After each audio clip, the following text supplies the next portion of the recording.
Hello friends, this video on motion in a plane part 7 is brought to you by examfear.com. No more fear from exam. Please make sure that you have watched all the videos from part 1 to part 6 before going ahead with part 7. Till now we studied the addition of vectors graphically. That is, we learned about two methods. One is the triangle method, the other one is the parallelogram method. But we found that in both of them we added two vectors graphically. Right? Now we will see an analytical method to add vectors. That means we'll add vectors using mathematics. Now let us see how do we do that. Adding vectors by combining respective components. So how will we do that? What we'll do here is, we will be given two vectors. We will write those two vectors in terms of their components, which we learnt just before this slide. And then we will try to add their respective components to get the sum of the two vectors. Let us look how we do that. Let us suppose we have two vectors A and B. Now we have to add these two vectors. That is, we have to add A plus B. This is what we have to do. Now let us say we represent vector A in terms of its components along x and y axis. So how do we do that? Ax I cap plus Ay j cap. Similarly, we write B as dx I cap plus dy j cap. Right? So what would be the sum of the two vectors? That is, what would be A plus B?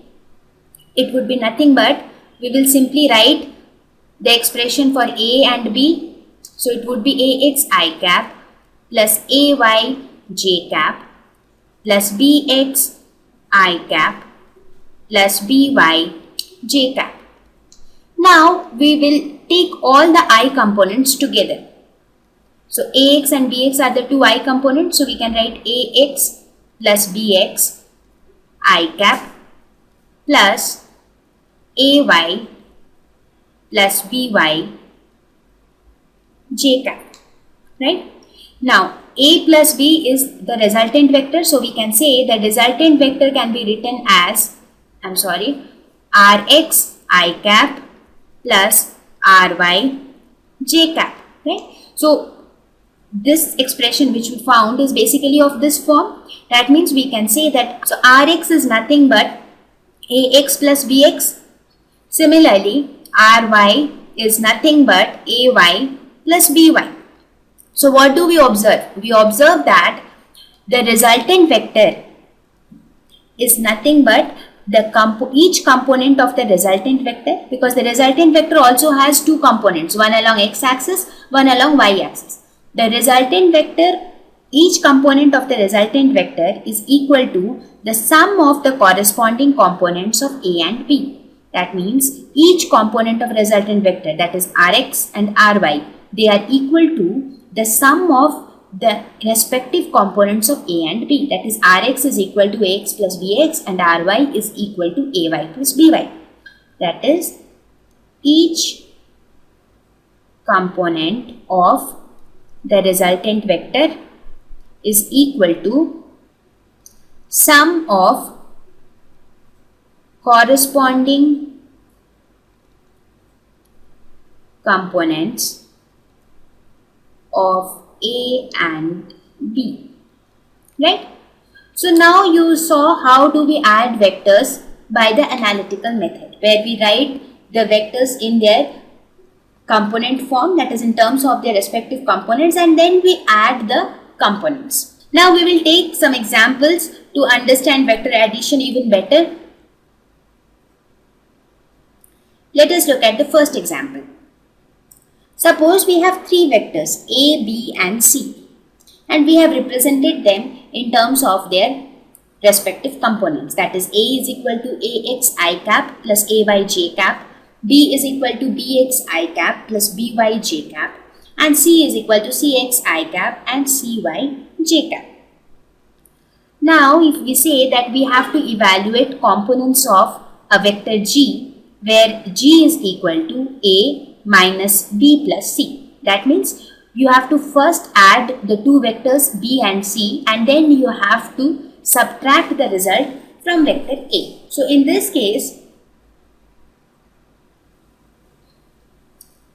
What we do? Let us put the values. Let us suppose, if this is the scenario, that means from what we studied in the previous slide, that if this vector is equal to this, that means each component of G. So even this vector G will have two components. What are the two components? Gx I cap plus Gy j cap, right? Even G can be expressed as Gx and Gy, two different components. So from what we studied in the previous slide, we can say that Gx would be equal to Ax minus bx plus cx, right? So which is equal to ax minus bx minus cx.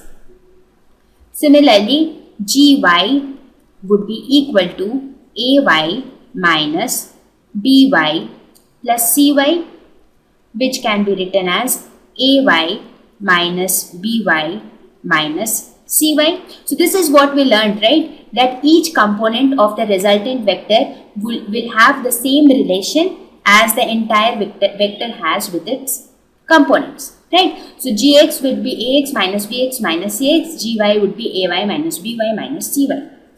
Similarly, if we say that evaluate the components of G, that means evaluate the values of Gx and Gy. If G is equal to A plus B minus C. So here also very straightforward, we can write Gx would be nothing but Ax plus Bx minus Cx, that is Ax plus Bx minus Cx, and Gy would be nothing but Ay plus By minus Cy, that is equal to Ay plus By minus Cy. So I hope the vector addition by analytical method is now clear to you. Now we'll go ahead and look at certain examples. Thank you.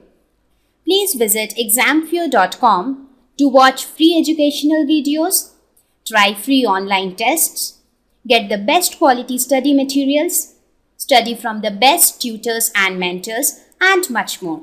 Thank you once again.